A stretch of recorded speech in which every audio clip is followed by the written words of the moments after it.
สถานีวิทยุกระจายเสียงแห่งประเทศไทยจังหวัดเชียงใหม่ AM 1476 กิโลเฮิรตซ์สถานีวิทยุภาคภาษาชาติพันธุ์แห่งเดียวในประเทศไทยที่มีความทันสมัยเชื่อถือได้สร้างอัตลักษณ์กลุ่มชาติพันธุ์สู่สากล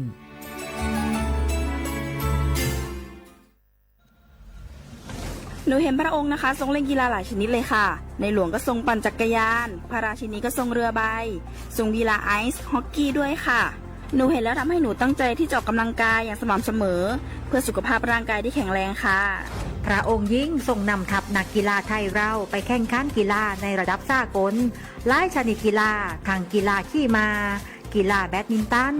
ซึ่งเป็นแรงบันดาลใจที่ดีมากๆให้กับเด็กและเยาวชนค่ะ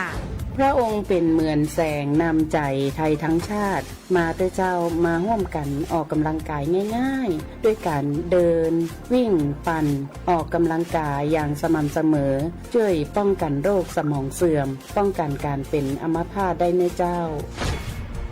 สถาบันพระมหากษัตริย์ศูนย์รวมจิตใจของคนไทยทั้งชาติสำนักประชาสัมพันธ์เขต 3 กรมประชาสัมพันธ์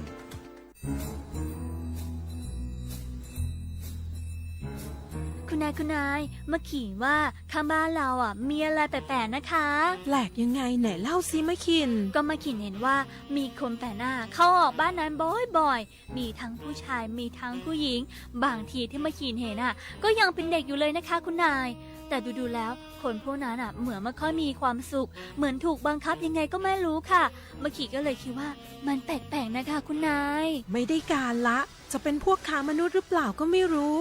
คงต้องแจ้งสายด่วน DSI 1202ให้มาตรวจสอบซะแล้วขอบใจนะมะขินที่ไม่ปล่อยผ่านเรื่องน่าสงสัยแบบนี้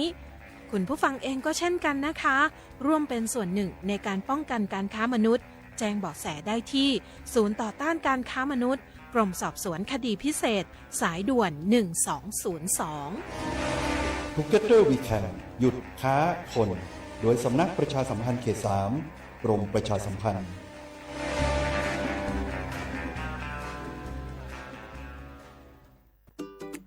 เนี่ยปี้ป้าจันข้างบ้านนะอยู่ดีๆเข้าห้องยาห้อง1669ไปปูนละโอ้เป็นไอ้อย่างนักก็เห็นหลานเปิ้นบอกว่าป้าแกเป็นความดันโลหิตน้ำตาลตกวันนั้นยังหันไปบกยาอยู่เลยก่อนหน้าว่าป้าจันเป็นไอ้อย่างบัดซอบไปหาหมอนั้นนะปี้ยังน้องนะบักเคยไปตรวจเช็คสุขภาพเลยเริ่มกลัวแล้วว่าจะเป็นโรคอะไรยังก็ใจเย็นๆปี้ว่าต่างที่ดีเขาต้องไปตรวจสุขภาพเปิ้นมีโปรแกรมนัดตรวจกู้ปีไปตรวจจะได้รู้ว่าเฮามีความเสี่ยงเป็นโรคอันยังพ่องรู้ก่อนจะได้เตรียมตัวก่อนรักษาก่อนบ่ต้องมานั่งกังวลอันเดียวเฮานัดกันไปตรวจสุขภาพที่โรงยาครบปีพอดีแล้วเนี่ยเจ้าปี้ป้าคนพวกเขานัดกันไปเลยเนาะจะไปลืมเนาะตรวจสุขภาพประจำปีสิ่งดีที่ควรทำรู้ก่อนเตรียมตัวก่อนเพื่อเข้าสู่ช่วงสูงวัยอย่างมีคุณภาพด้วยความปรารถนาดีจากสำนักประชาสัมพันธ์เขต 3 กรมประชาสัมพันธ์หน้าฝนทีไรแถวบ้านหนูดินถล่มทุกปีคุณครูมีวิธีเตรียมพร้อมรับมือเมื่อเกิดดินถล่มบอกให้หนูรู้ได้ไหมคะได้สิครับนักเรียนดินถล่มเป็นภัยธรรมชาติที่มักเกิดคู่กับน้ำป่าไหลหลากถ้าเกิดฝนตกหนักนานกว่า6ชั่วโมงน้ำในแม่น้ำและลำห้วยจะเพิ่มสูงขึ้นอย่างรวดเร็วน้ำจะมีสีขุ่นมากกว่าปกติดังนั้นเราต้องสังเกตความผิดปกติมันติดตามข้อมูลสภาพอากาศและประกาศเตือนภัยสำรวจสภาพความเสี่ยงของพื้นที่วางแผนและศึกษาทางหนีภัยแล้วถ้าเกิดดินถล่มขึ้นจริงๆเราต้องทำยังไงบ้างคะคุณครูถ้าเกิดดินถล่มเราก็ต้องรีบอพยพไปตามเส้นทางที่ปลอดภัยให้ห่างจากแนวกันไหลของดิน 2-5 กิโลเมตรนะครับอย่าอยู่ใกล้ลำน้ำเพราะอาจได้รับอันตรายจากหินหรือต้นไม้ที่ไหลมาตามน้ำเลี่ยงกันใช้เส้นทางที่เกิดดินถล่มหรือกระแสน้ำไหลเชี่ยว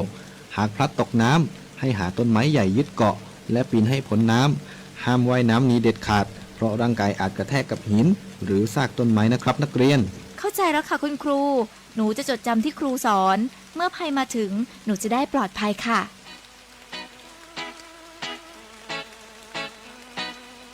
รู้ไว้ก่อนภัยมาถึงด้วยความปรารถนาดีจากสำนักประชาสัมพันธ์เขต 3 กรมประชาสัมพันธ์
Chonya sunuya maba inya wasasa ngwenya tukhulete kapai no yo jujulemya susani nyehemya ya tu amon dulitiga madimya cho sunge magena bielo nya cho se ho he so ni mya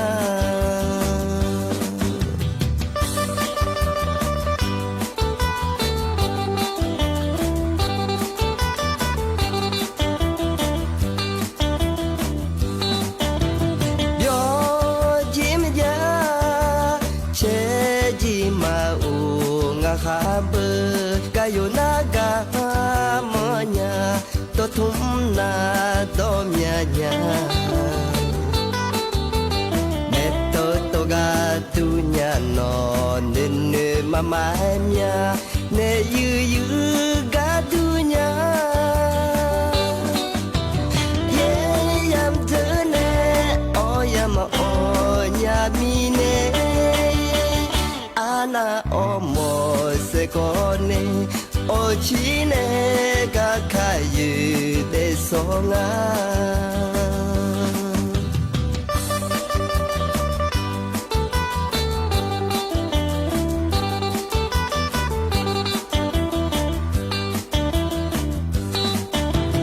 ni le mya si nge mya ko ma mi nya ju si nge cham masinya gaga alo sije jinge ko domi masinya seyo yo la lenya masaya dui anya habe jaga melo asi piao ne melo abon yu ke ko ni mya lo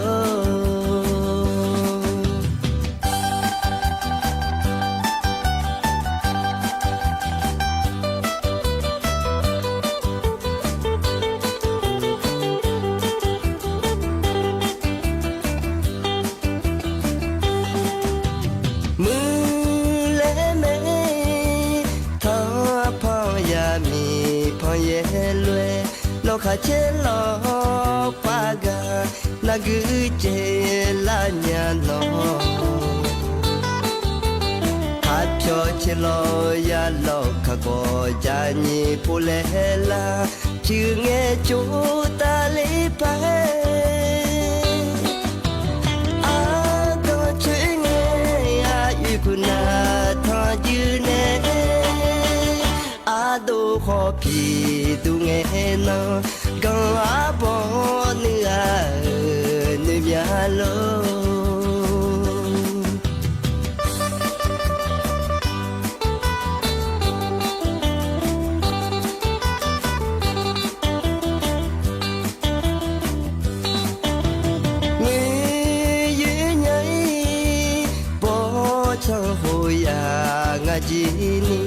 ภาษากาสาย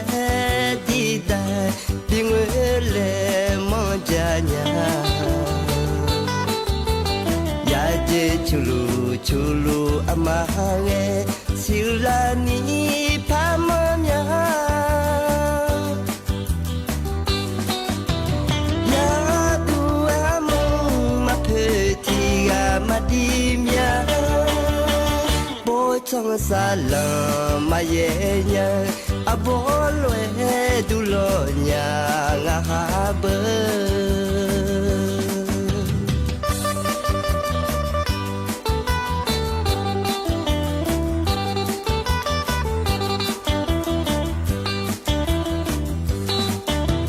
ชีเอนาชีเกชีเนสมางาเนนาจีนีสามาเลดูญาเวเลลานาโกเวเนสมางาขอเลปาเอนาโนเปียวนาเกขอเนโมเซมางาคือยานียาสิญาจีเจเจนาอันไหนก็โกโกยเมีย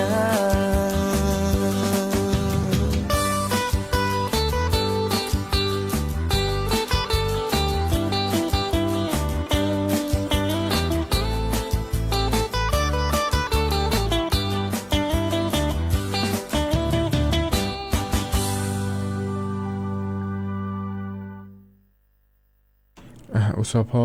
อุดุธรรมะรอเย็นนี้โยกานาลุแนวเดเย็นเยเดนิมสอแกรอจะสอนนาลุทอนเจอล้ว่าอาเย็นนี้โยกานาลุแนวพยาทอนเจอมีเดเย็นเยวรออุสปากระตูเฮกามยอมัวดูแนรอเย็นนี้โยกานาลุแนวยาทอนเจอหน้าคนเนนาเลียอายามอเดียขากระดูหน้าคนเนแย่ล้านเนวหลังกันนี่เย็นเนี่ยนิมสอนั่งเอามาโดล้ออายุเชื่อมือเดหกามยอมัวดัวจอเนี่ยเย็นนี้ยอนาลุเนี่ยทนเจอลุมารอเย็นนี้มาขอปานเนี่ยนะหามารอเย็นนี้เฟซบุ๊กขอปานเนี่ยนะหามาเดเย็นเนี่ยเดที่ขอรู้จอดามาเย็นเนี่ยมีนาอุจิรอยมยากาอุจิยาอยู่จีมือดูเย็นเนี่ยรอเธอเนี่ยมีนายมยากาอุยมาเยอะเดเย็นเนี่ยยมยาคนเนี่ยโอ้ยนอนนาลุเยอะๆมีนะมันจะขอต่อปาคนนี้สามเมียเลยเหรอแล้วเราเย็นย่ออินว่าอาจจะมุดาเล่าตัวเย็นย่อแล้วขอนี่เราถึงก็อันนั้นสิเยอะเว้ยอาจจะก็เทียมเราคือ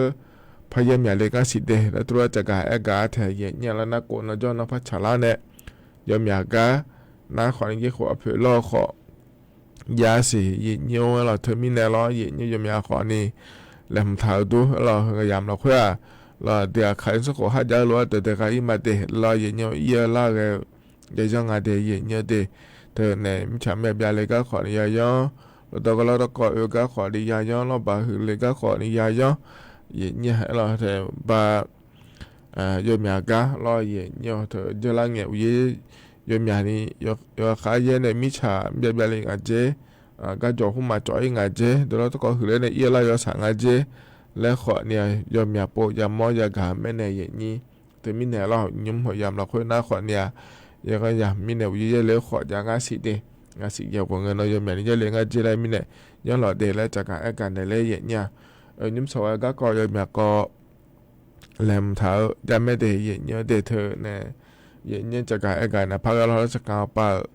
กากเราละทับกากเดหาขนมอายามหากยาวหลวเราเย็นเยอะจะกายกัน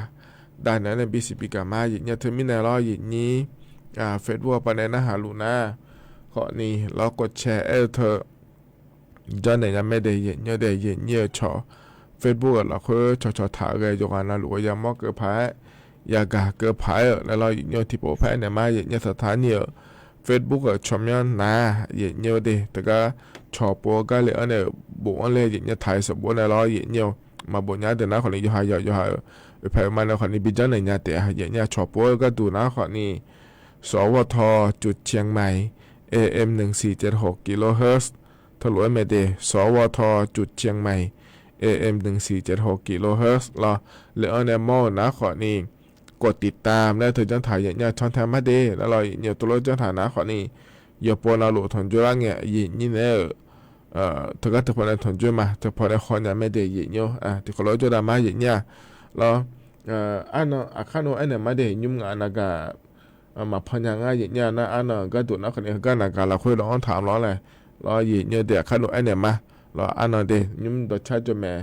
ทิพยุ่งแล้วบินหาดามาเดี๋ยวอย่างเงี้ยยุ่งเขาก็พอในบินหาดาเขาก็บินนะขวานี่ผู้แน่หมอและเอลงานแล้วเราอายุมีเดอเนเชอร์ต่อชาอย่างเงี้ยเราที่เขาเลยนะฮะเบียดามาอย่างเงี้ย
ถ้าการยุพอในบินาหาดาวต่อชาถ้าก็ทับยุมนาล้อเยอะอายุ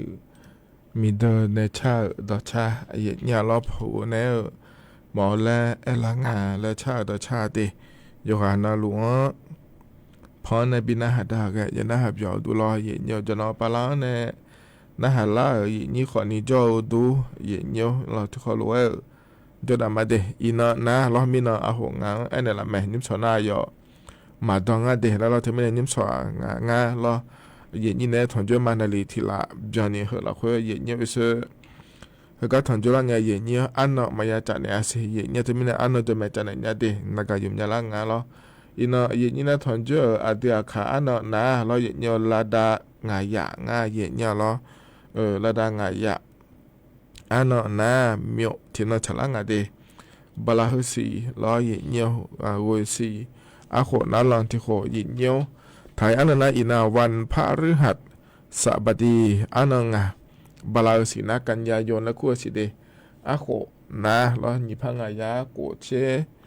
สียินยาล้อเหนาขอในโคตัวละตัวล้อนิมสอกายยินในถอนจั่วอายามหลักเฮยินเยี่ยวมีนาล้อยินเยี่ยวมีนาชมยาแต่ก็คณะรัฐมนตรีว่าป่าโดเลงาเดตการาชกิจจานุเบกษาและคู่ว่าป่าในเรายิงเยอะย่องว่าป่าในยุมตาเย็นเยอะเธอเดือไทยไม่ขอเยอะชุดเสื้อก็เลือกก็ดุงอะไรแล้วยุมตาเธอหนาเดเย็นเยอะเดที่ไม่ไหนเราเฮือไม่หูนะเราเย็นเยอะเธออันนั้นเชโกบาลาเยเสียงไงเนี่ยเดือนนายกรัฐมนตรีเราหน้านัวนางสาวแพทองทานชินวัตรเรานายกรัฐมนตรีบิกมาเดแล้วโดเลแม่หน้ามีเนาะเราเลยนี่เราอันเนาะเนี่ยเนาะถึงกับคณะรัฐมนตรีพอป่าเราชมยอดโดเลยง่าเดเนี่ยเดยมยากะน้าขอนี่เยอะง่ายเนี่ยเราแต่รัฐบาลเศรษฐาเจริญเงี้ยเยอะเรารัฐมนตรีเกิดโคล่ารองนายกรัฐมนตรีเกิดโคล่าง่ายขอเทียนายอสื่อแล้วเกิดล่าขอจ่อเราสื่อแล้วเกิดล่าเธอนะขอนี่แฮแต่ก็พระประชาธิปัตย์เราพอปานแนวขอจ่องานเย็นยุ่มเฮก็ปัวก็ดูรัฐบาลยอสื่อหัวหน้าพระประชาธิปัตย์และผู้บาดเจ็บฝ่ายค้านเกิดเราแล้วก็ปวดนะขอในรัฐบาลปานนั้นที่ขอรู้ว่ากุมเลี้ยมีแน่เราคณะรัฐมนตรีเกิดล่าขอจ่องานนะยมยากะขอนี่เราเธออัตราเกิดเฮปก็ปวดนะอยอย่าบิเกิดแล้วขอจ้างงานแทนเย็นเนี่ยเราแต่มีเนี่ยเราโยคือแล้วแต่กูดานเนี่ยมาเย็นเนี่ยชัวร์แล้วดตลมากูที่ช่วยมีเนี่ยเราเลยนี่ช่วยนี่เชื่อกับอย่างนี้เดนายภูมิธรรมเวชชัยเรานะขอเนี่ยรองนายกรัฐมนตรีข้อเนี่ยรัฐมนตรีว่าการกระทรวงกลาโหมนะขอเนี่ยตาฮาวปะฮอลูดาเราเย็นเนี่ยนายสุริยะจงเรื่องกิจนะขอเนี่ยรองนายกรัฐมนตรีข้อเนี่ยรัฐมนตรีว่าการกระทรวงคมนาคมเราก็จอกก็มาเอี้ยเล่าปะเราเจ้ามาเอี้ยเล่าเธอเจน่าล้วเราเอี้ยเล่าปะฮอลูดาแล้วงานในอย่างนี้เดนายอนุทินชาญเวลากุลล้อเนี่ยเธอก็นะขอเนี่ยรองนายกรัฐมนตรีข้อเนี่ยรัฐมนตรีว่าการกระทรวงมหาดไทยเนี่ยมหาดไทยเอาไปก็ดูนะขอเนี่ยเธอว่าจังหวะเขาปาโลปอโลปาโลผู้ว่าปาโลเธอก็อายุเกิดดาราล้วนอายุเธอก็ย้ำโขงานแล้วนายอนุทินชาญเวลากุลนะเดนายพีรพันธ์สารีรัตน์วิภาคและงานไทยเนี่ยเหรอนะขอนี่รองนายกรัฐมนตรีว่าการกระทรวงการคลังกระทรวงพลังงานและงานไทยเนี่ยหรอพลังงานเขาไปก็ดูนะขอนี่เธอนำมาหุ้มมาเจนาล้วงหรอตัวเราก็ยุ่มดาวหัวปลาหรือดังเดนายพิชัยหรอนะขอเนี่ยรัฐมนตรีรองนายกรัฐมนตรีในรัฐมนตรีกระทรวงการคลังเพื่อมายุ่มดาวหัวปลาหรือดังเดนายสสายรองนายกรัฐมนตรีหรอดอตรวมอย่างตินี่ซุมงาโกจ้องเดรองในรัฐมนตรีเกิดร้อยเนี่ยในอาศัยนะคนเนี่ยในประเสริฐเนี่ยรัฐมนตรีกระทรวงดิจิทัลและเศรษฐกิจเพื่อและสังคมและโครงงานไทยเนี่ยเราเธอนะขอนี่ต่อรู้ว่าโกกะเดือนนี้เดียเนี่ยรองในรัฐมนตรีเดือนในรัฐมนตรีที่ปวนนะเราโลเจยาละเงี้ยเราเดือนในรัฐมนตรีไม่ก็จะดอนเนี่ยเราเนี่ยข้อเนี่ยเธอแต่มาเงินเราทำมนตรีช่วยแล้วขั้วมาเราเธออาจยอมอยากจะเนี่ยยอดสิเดียเนี่ยเดียนอยากปวดใจที่ขอนี่อายามอยากนะขอนี่กูดานเนี่ยแต่เดียเนี่ยเดียที่มีเนี่ยเรามีน่ะ ชมยอโดเลงาเดและเย็นเย็นจะกะอากาศนั่นงาเฮก็ปัวกระดูนะขอนี้ยอมยามายอมยามั่วรอเย็นเย็นยอมยาพักการเมืองและควาเราเนี่ยอื่นแล้วเนี่ยเดือถ่ายมีของกระดูคือละมาลาเนียกำลางาเดและเย็นเย็นจะกะอากาศนั่นงาแต่เราที่มีเนี่ยอินุชมยอโคโลโดเลนะขอนี้หายใจเราบาลาคือสิเราคุยเราเธอเดือนสัมภาระมิสินิป้าเลี้ยเนี่ยเราเธอเนี่ยชอคำถวายคำปฏิญาณและก็ว่าแต่อย่างเงี้ยดอบินเนแล้วอย่างเงี้ยดอเธอเนี่ยรัฐมนตรีก็เล่นนะเดือดถ่ายช่วงหาก็ดูลมดาเล่มาเดียเสียตอนนี้ลมเล่มาเดเล่เดือดถ่ายมีของสัมภาระมิสินิป้าเลี้ยเนี่ยยังเงี้ยเล่เงี้ยล้อแต่มีเนี่ยก็เนี่ยตาเลยจีน่าขอนี่ก็มันด่ากันไม่ได้เงี้ยเดนะถึงก็ถึงก่อนนะตัดเล่นนี่ล้อเงี้ยถึงก็มีเนาะล้อนายจุลพันธ์หม่อมวิวัฒน์รัฐมนตรีช่วยว่าการกระทรวงการคลังและคงอาถรรพ์เนี่ยเฮือนะขอนี้ถึงก็ดิจิทัลวอลเล็ต 10,000 บาทแล้วเราช่วยเนี่ยสตาร์ทถึงมือบาทน้อยแน่บีจุ่มแล้วถึงก็ถึงก็อายุฮอลดาลัวมีเนาะอายุเฮือก็อยากจะกะดาลอนเนี่ยแม่เนี่ยอยากจะกะดาลอนตัวเลยไม่ได้เราอินยุ่มนะขอเนี่ยถึงก็นะอายุนะเดือนเนี่ยมุติยศเฮือเราอย่างนางสาวแพทองธารชินวัตรเราเมเจเนี่ยโครงการที่ท่องวอลเล็ต 10,000 บาทได้ทำหน้ายกขอเนี่ยบิดามันเนี่ยชาวบ้านเนี่ยมาเดดอกเนี่ยบิจุมาเดแล้วเราเนี่ยขอนี่อยู่จอดรูกันเนี่ยลาลัวฉลางเนี่ยอันนั้นเชโกเชสีถึงก็ถือยามเราคุยเรานั่นว่ารัฐบาลสื่อจาราเนี่ยก็ดาราเนี่ยเราถึงก็รัฐมนตรีสื่อเดบจะเจียเนี่ยอายุเราเกิดได้ผังงานเลยแล้วอันนั้นเชโกเชสีคนไงอย่ามอยู่เมื่อเราที่พอพัฒนาโดเลยเนี่ยมาเดแล้วถือว่าจากการแม้แต่เนี่ยขอเนี่ยเราจะละเงี้ยเราอยู่เราอยู่ในรูเราเนี่ยเราเพื่ออาจจะนาทีจะนายาผ้าเจงาเดแล้วเราอย่างเงี้ยทศยานจะไม่บินเนี่ยบิอยู่มโลตอนเนี่ยจะบิอยู่เนี่ยผังงานชมเนี่ยจะตอนยังก็ดุงอ่ะเฮ้ยนุ่มก็ขอเนี่ยอยู่เมื่อแม้เนี่ยยังสี่ล้องานเนี่ยจอนเราเนี่ยเราอย่างเงี้ยรัฐบาลก็สื่อเห็นตอนเนี่ยรัฐบาลก็สื่อยาล่านะอายุเกิดได้ก็ดุงอ่ะแล้วยอมมาเนี่ยจัดโดเลยก็ที่พูดแล้วพันอาหารเนี่ยเฮโร่อยากเกิดดังเดและถามว่าอายุของในมินเนาะทรู้ว่าที่โปแล้วพายโปง่ายเดย์เนี่ยเดที่มินได้หรอยอมอยากดอลรู้ว่าแต่ก็สมนักของในมันเนี่ยยาไม่เดของเนี่ยสุดๆจู่ๆอยากเกิดก็ดุงอ่ะบินเนี่ยจู่ๆในบินเนี่ยก็ดุงอ่ะและที่โปพยาชนแทนเนี่ยพยาของสิเดเนี่ยเดเพราะนั้นของนี่ได้ที่เกาะเราเนี่ยจะกะดังนั้นในปีสิบกะเดเนี่ยเพราะเนี่ยเราเพราะเนี่ยใจที่ก็ดูนะขอนี่เธอเนี่ยเจริญเงี้ยเราอย่างนี้เนี่ยทันยานะรัฐบาลไปในโครงการเจ้าหน้าหลายอย่างเงี้ยอย่างนี้สตาอยู่ก็อยู่พัฒนาหลานเนี่ยสาเนี่ยชมมาชุกคนนี้สาเรานี่นอกระบบและคู่เธอเราอย่างเงี้ยเจริญเงี้ยชมไม่บิดออกมาเนี่ยอย่างเงี้ยเพื่อรัฐบาลไปเนี่ยบิชบาหมอเนี่ยเลยแล้วเราอย่างเงี้ยอินยุ่มอย่างเงี้ยเดเธอเนี่ยรัฐบาลไปเนี่ยอย่างเงี้ยชบาเนี่ยเราเธอเนี่ยที่มือสิพาราเจเนี่ยก็เลยไม่ได้แล้วตัวเราเกิดง่ายแต่เนี่ยเราชั่วไปก็ดูแลเกินนะขอนี้ใหญ่ยาแต่เช่นนี้ลำบากเกินเนี่ยชาวบ้านเนี่ยมาดีแล้วตัวเราเกิดง่ายแต่เนี่ยเรานะชาวบ้านพอไปก็ดูนะขอนี้ธนาคารธกส.ธนาคารออมสินพอไปที่เขาเราบิกุมเนี่ยเนี่ยบิชาวบ้านเนี่ยมาแล้วตัวเราเกิดง่ายเนี่ยเรานะเธอแต่มันก็เนี่ยยุ่มจะได้เนี่ยเขาเรียกหล่อล่างเนี่ยเราพาดานยาดูแลพาบิดาดังอาศัยยุ่มนาเราเธอย่อปามาบีจอบานี่เราอย่างเงี้ยเธอหังเงินมาบีซาพาดาอีเนี่ย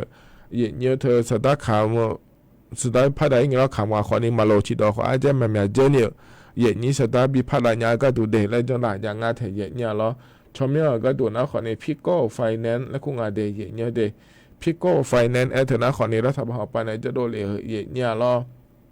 อย่างนี้หล่อละเงี้ยเราสตาร์บีพาดาอีเนี่ยก็ดูเด็กแล้วเราอย่างเงี้ยชิดอขออาจจะไม่นี้แล้วเราส่งงานเอกเราเนี่ยน่าคำว่าความมาโลเจเนี่ยเราคำว่าความมาโลเนี่ยบิจารณามาเดแล้วธุรกิจงานเถอะเนี่ยเราเธอมีเนี่ยเนี่ยนี้หล่อละก็เกาะยังเงี้ยเรางานมือบามาเจอีนี่เรานี้เธอก็เธออีเนี่ยก็เกาะหุ่นจะได้ยังงานเดี๋ยวคนนี้งานมือบามาเจอีนี่แล้วก็นั่นแต่ตลกงานมือบายาแล้วขอมังงะโยอันนั้นนี่ช่วยช่วยงานแล้วก็ในคนนี้ที่โปแล้วพายงานเดเนี่ยเดเฮก้าหัวก็ดูส่งงานเกิดมาล่อเนี่ยทกาสำนักงานเศรษฐกิจ การครั้งและคู่อปาเนี่ยฮอลูดางาเยเนี่ยตะก็ตะพอฮอลูดาอปาเนี่ยฮอลูดาเนี่ยเยเนี่ยชอบปาเนี่ยก็ดูเดลจอนโดหลังเดพิโก้ไฟแนนซ์และคู่ทีมน่าจะทีมหัวก็ดูนาโนไฟแนนซ์และคู่พยาเสียเนี่ยเฮ้หัวก็ดูนะคนนี้ยิ่งจะเขาดอปาหลัวเราไม่อยากก็ขายยังไงเจแล้วนะคนนี้ที่เสียบามาเจอินี่เยเนี่ยแล้วเราที่เสียบามาเจอินี่บิพัฒนามาเดแล้วงานเถยเหมือนนั่นหลุดเราค่อยมีมาก็ยาจีดูเฮกามนะเราอย่างที่ไม่เนี่ยเฮกามมาแล้วสมาปนยุ่มจันโดหลายเฮนะขอนี่อย่างนี้มันนิสาเนี่ยสตาพัดายอสานเราเฮเฮพายขอนี่ให้จิตอยมันนี่จังอาเจมาชิโขนะขอนี่อยู่ฮันอยู่ตัวเราจะล่างอาเจแล้วมันยากูพายแล้วเราอย่างนี้เราจันโดหลายงาเดยเนี่ยเดขนะขอนี่เห็นยุ่งเฮกาอาดัมเปอายามเราเพื่อเราอย่างนี้นะทอนจนเนี่ยจะการนั้นในปีสิบปีกาอย่างนี้ก็น่าเนี่ยต่อชาติบิมเลยบินหาดามาเดกามินมาและอาคาเลขอในชาติต่อชางายหรอที่เขาลอยนะฮะเบียดามา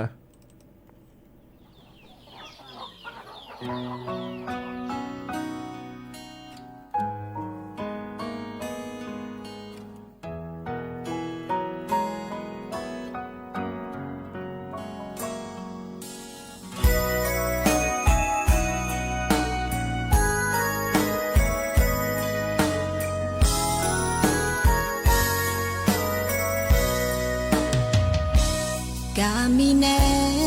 อันนี้สีดงบีจีเลมากานุมอันนี้โดเนมาจอเลกามิเนอานาพายาสากอมากูมาอันนี้ดงกามิเนอาโด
ရှိသည်စီငယ်ကိုယ်က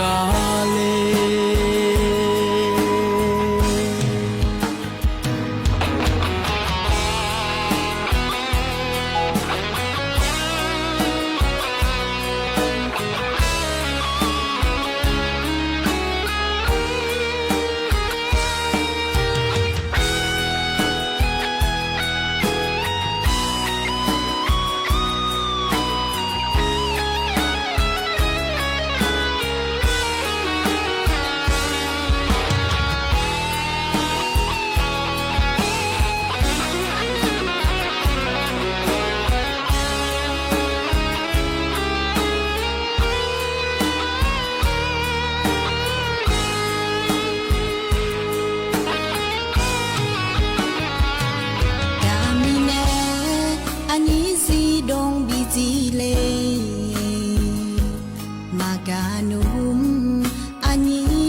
de ye nyo de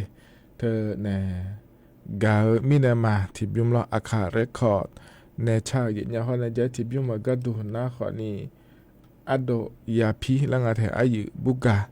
ne cha to cha lo yo na lo ya na ha byo du ye nyo a jo la pa la ne na ha la ye ni yo ha na lu we u du thama de ye nya de nim so ati ko lo jo na ma lo mi no a ho nga ene la tha me ye nya nim so na a yo mo do ma da nya de na lo the mi ne nga ne thon ju ma lo na li thi la byo ni lo se a dan be a ya mo la khwe naขอนี่เย็นเนี้ยรัฐบาลก็คอยจะอากาศนั่นมาอียุ่มนะขอนี่ชมเนาะโดยเลยงานเดแล้วเลยเนี่ยคณะรัฐมนตรีโยสึเขาล้อเลยเย็นนี้รอหน้ารองนายรัฐมนตรีสู้ๆจะก็ดูงาแล้วขอนี่จะอากาศนั่นมาเดเย็นเนี้ยเดที่มีในเหตุการณ์เนี่ยนะเราก็งานในแหลมถ่ายเหอะเย็นเนี้ยพระจักรดังเราในเนี่ยเย็นเนี้ยก็มีนาอุจิอปาอยากจะการนั่นมาเดไอ้ขอนี่ยิ้มสออธิโปแล้วพระจักรปนไหนเนี่ยเรานี่เทียนเอาจีปานะหาอย่ามาจะก็จะด้วยมิเนอร์จะไม่อยู่ควาเจอโลและนะขอนี้ยิ้มสอนนะหาดูนะขอนี้ยากาเกิดผาเราอย่างเนี่ยเธอก็สปทและผู้อปาเนี่ยอย่างเนี่ยเราคณะกรรมการการศึกษาขั้นพื้นฐานเจอย่างเนี่ยยาสมบูรณ์จอปะฮอลดานเนี่ยจากการเอกาดาลิโอนะเราอย่างเนี่ยเธอสมบูรณ์จอย่างเนี่ยดอลลาร์คนเนี่ยเราเธอยุ่มนะเราอย่างเนี่ยอย่างคู่เนี่ยเราอย่างเนี่ยฮัดดีมอมาบิดีเดฮัดจะมอจะมาบิจันยาเดแล้วเธอเนี่ยโดนเลยยาแต่อย่างเนี่ยเราน่าส่วนมาขาคู่เกือเนี่ยอย่างเราอยู่หันนึงมาแพ้เนี่ยเราแล้วอย่างแม่เราแล้วเราอย่างไอ้ขอเนี่ยเธออาเครือหลาเจกเราอย่างเกินเนี่ยแล้วน่าอาจจะแล้วน่าเจอเราแต่ขออยู่ในเดียวเราถอนเราแต่เราอยู่เจน่าเราเราเจอเธอยังhọ bà bỏ đểแล้วเลยnhiều số bộ cho đúng bỏแต่mà ngỡ thực ra đàn nó cơ này đồ trả gì vì này thอาจจะกฎหมายอาญาแล้วคุณเราเลยอย่างนี้เราแต่ก็จะพอก่อนเนี่ยบอกเด็กแล้วถือว่าเกิดง่ายแต่อย่างนี้เราเจริญเงี้ยขอนิยมอย่าโปหัวอยากะหออย่ามองหัวดูอย่างนี้แต่เด็กก็เจริญเงี้ยเรานี่จะกบลาเย่เสียงขอนี่บาจังหวัดสุรินทร์และครูก็ขอนี่หัวก็เกาะตัวแล้วอย่ามองมานี่หน้าเรายมยาก็ขอนี่ยาสิยาล้อสมบูรณ์จุยายมยาขออาตามาแม่ในเผอขอจัวอย่างเงี้ยคู่ในโลแล้วเราอย่างเงี้ยหัวโลบิจอยเลยแล้วเราอย่างเงี้ยเธอเนี่ยคู่ในตามาเนี่ยนั่นเนาะนำมาเชื่อพระเจ้าสิเดลัมเสียเอลามิเนี่ยเราอย่างเงี้ยเธอมีเนี่ยอย่างเงี้ยอินยุมนะเราหัวโลมาจอยาเดอาหูบาเอเกินนานัวเราแมวแล้วไอ้เนี่ยเราอย่างเงี้ยดักขอเนี่ยเดียวเราถอนเราแต่เราสมบูรณ์จุยาเราหัวไอ้คนนี้จะหัวไอ้คนมันนี่นะมาฉาก็กองอาจีที่อันนั้นนะคนนี้แม่มันก็อยู่หาหนึ่งมาถุงเลี้ยก็ดูจอมีอะไรเนี่ยเฮ้ยอยู่กันนะลูกคู่รู้งานแล้วไอ้มันก็ไอ้คนเนี่ยเราที่กันนะเราเจอแล้วไงยามมอหรือว่าหัวรู้เรื่องหัวรู้ช่วยหาจอมีเนี่ยคู่กับพ่อมันก็เดินน้าเราอย่างเงี้ยอย่างหัวรู้จะย้ายเดินน้าเราอย่าเจียวมือไหมเราเลยอย่างนี้เธอมีเนี่ยเราอย่างเงี้ยอันยุ่มหน้าทุเรศมาบิดจันยาเดแล้วเราอย่างเงี้ยอาตามายุ่มสอเพียบอยุ่มสอน่าหาลุน่าขอนี่เราอยู่หายาสบจอดวงเย็นโอเลน่าขอนี่อายามบินเนี่ยเงี้ยช้อนเนี่ยน่าหาเดอย่างเงี้ยเดจู่อันยาอินสบจอเลยอยู่แบบมีอาโลคู่แม่อยู่มือมีอาโลจู่อันยาเลยน่าหาอย่างเงี้ยที่ปวดนายากัวง่าโลแล้วเราอย่างเงี้ยคู่เกงเงี้ยโลแล้วเราอย่างมันก็น่าขอนี่มาดูหัวเงี้ยบิดเดียวจะง่าโลแล้วเราอย่างเงี้ยน่าจะง่าโลจู่ง่าเลยราคาเชื่อง่าโลแล้วอาจีขอเนี่ยเราอยู่คือเดิมเราสมบูรณ์อยู่คือเดิมเธออนุบาลปฐมมัธยมเลยเดิมเราอายามแบบนี้เดี๋ยวเงี้ยสูงก็คือมาเราเถียนะอาดามาขอแม่เนี่ยเพื่อเนี่ยเรากูมีเนี่ยคู่แพ้แล้วก็คู่นำมาเชื่อพอดีแล้วก็กูมีเนี่ยดามาขอแม่เนี่ยเพื่อเพียบอขอนี่แม่เนี่ยเพื่อแล้วเราเลยอย่างนี้เธอมีเนี่ยอายามบิดเนี่ยไอจีชูขอเนี่ยเราเนี่ยชอนเนี่ยเดี๋ยวเนี่ยเดี๋ยวอยู่หายาอยู่หายพอมาเดี๋ยวคนรู้ก็มาบีดอลลาร์พายเดแล้วอย่างเงี้ยเขาหน้าขอในหันยิ้มสอเขาก็รออย่างเงี้ยอย่างนี้เนี่ยถอนจุนเนี่ยเราจะกะเอกะด้านนั้นเนี่ยบิสิบิกาก็เกาะอย่างเงี้ยเราก็เนี่ยนะเราอาจจะมีน้ำเมียวสอปาอายชาเถอะยังมันเนี่ยมายาบินาหาดาเราอีนุ่มอายามเชื่อพบเจนิเจล่าเราคือหน้าขอนี่อายชาแล้วพอในบินาหาดาเนี่ยก็อิมาเดย์อย่างเงี้ยเดการยิ้มสอก็พอในบินาหาดาเหรอหน้าขอนี่บอลเราเห็นเรามือเลกูแต่ก็อาหูบายจอเนี่ยช่างนะขอเนี่ย บ้านใหม่พัฒนาตะบัววีละคุยงอาเทเยเนี่ยเราหึมเพาะบินหาได้เนี่ยอุอิมาเดยกันนะรู้ละค่ะเช่ไตยังมุจสโลละคุยจะได้เราเดี๋ยวข้าเราจีกัดดูหัวอัพพอแน่เลยพัฒน์โดยยังไม่เดกว่าอิมาเยเนียวอุตุธรรมะ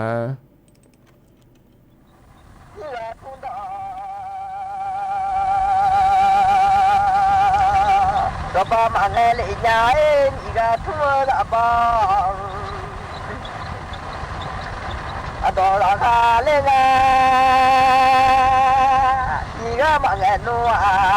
เดี๋ยวนู้ดอลเลยมาจะมาเล่ลงมาลา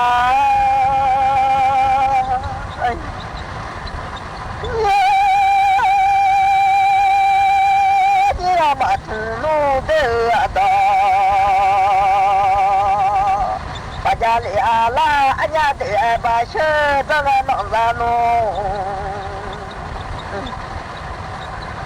พญาทำเดือบาเชื่อตั้งแต่อันยาเชื่อรู้เดือปตาเชื่อกันแล้วชาติยาลาวโยมามีโลโนอาทิยา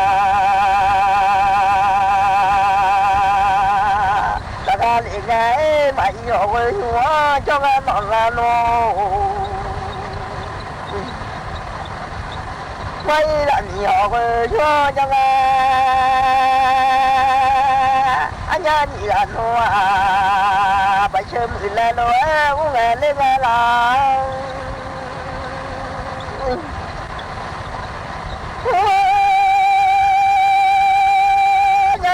你也是错，俺家你干了你也，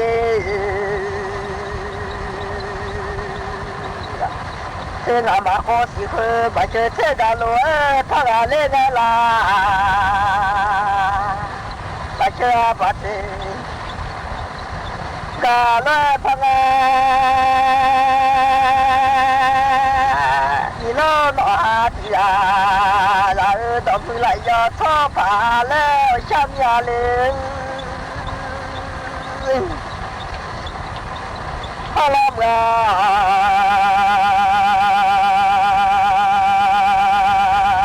ปัจเจเตกาโลพังอาเลทุกาลมาเฮปัจเจปัจเตกาโลพังอามาทัวดอนนัวสุชิตาทุลามาตาตะคือสุชิตาตาลิลาเลโลมาเล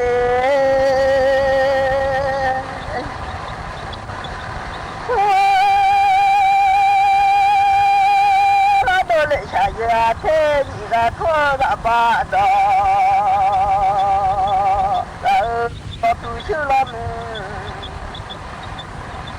มันดอคาโลเตอาลาda thơ đã ba đò lũ cha là nó mi lo nó thì là lê siêu lo tu máu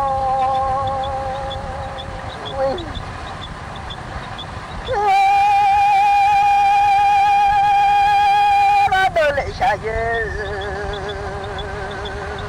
à thế lũ eo cha ba ra nó cha ba lê đi la lê đó thu ra lon nó đó ta thu la yo thế à ya yo thế là ngà có yo thế là nhà la yo thế này đừng mà có yo thế này là lê tự chỉ là lê yo thế sa pơ la nhà la yo ma ni lo no atia yo de man de chi ni ma nya lo no ha la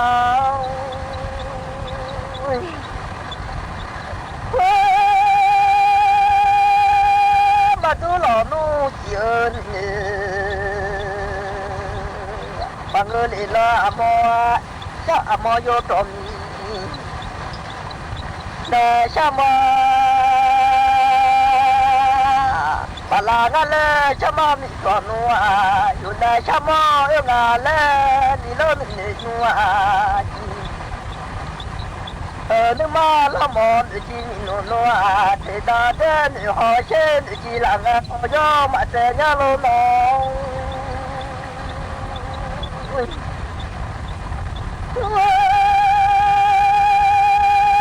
มาเดจีหลังยอมาเตญาโลจีลาอยู่ใช่อภุลียาโลยาบานิโลนอาติยาดาหูละบมือนัวอาติกูเลมาจังเลยาบมือนัวอาติกูโลก็มาจังเลดาหูติกูโลก็จังลา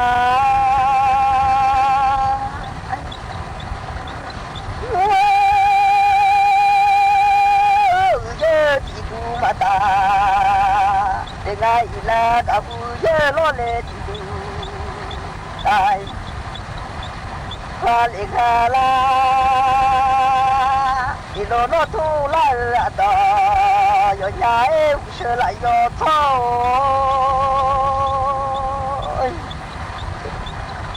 พาลาบาอาญานีกันด้วยเยเทสุมาจาติเพลเลอาญานีกาเลนีเยเซนอามาพอลมูอีเคลาจีกาโดทูลาโอลาเจมาพออาเอลัวดาโลติกามาฮอมาลาลาเข้าวิเชลา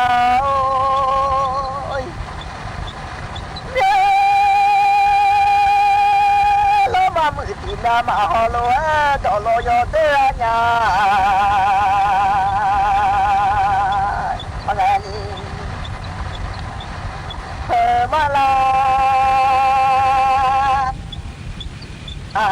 เสียญาญาฮอแลเงนกามามือนัวตีนามาฮอมาลาลาเข้าเชลา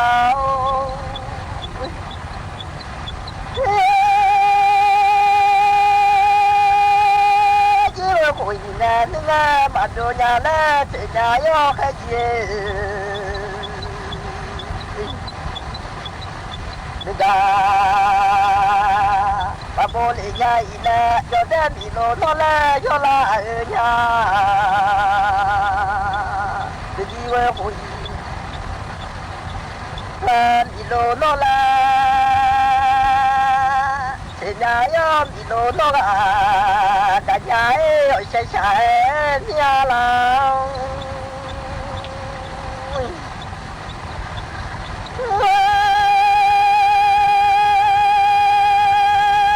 đi xuống đời có gió trẻ mà người nhà ấy đi lô cả có gió thế là nhà đi lô nó đời mà có gió thế là anh cha nó đi xuống cả ngày cha mà người nhau sẽ chạy nhà lòng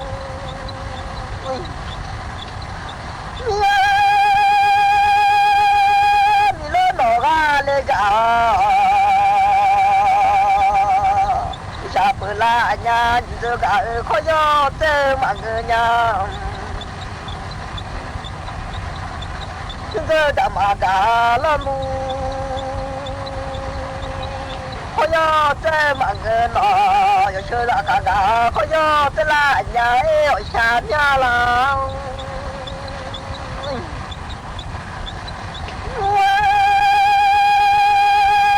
chúng ta đã mà cả ở xa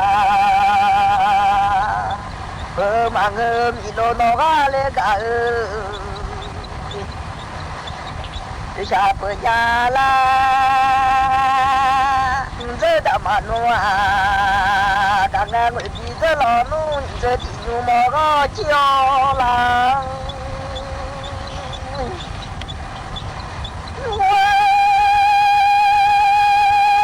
giờ đã mà đi nè la đi nu mò có chiều đã mà nè la đi ชาเปิดมาลาอยู่งานอ่ะกะมาละนูกะงะที่มาแกญาวิเชลายอท้อ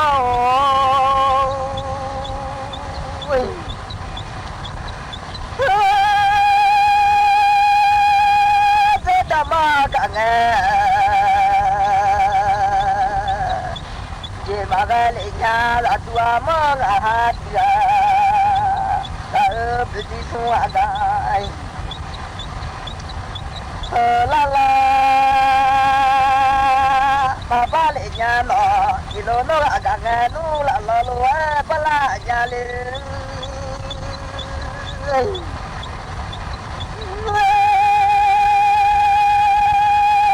ni su wa ga yi sha ma ga nya la mi lo no ga le ga sa pha ga le ga de ni a cho no a to cha chen lo no ga no a to lo dong lo la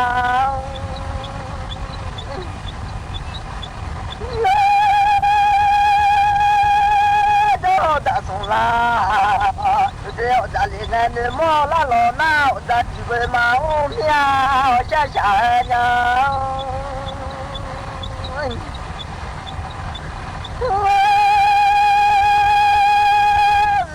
ra lên ngàn trò ta lo lọt nuôi ta khéo lên thì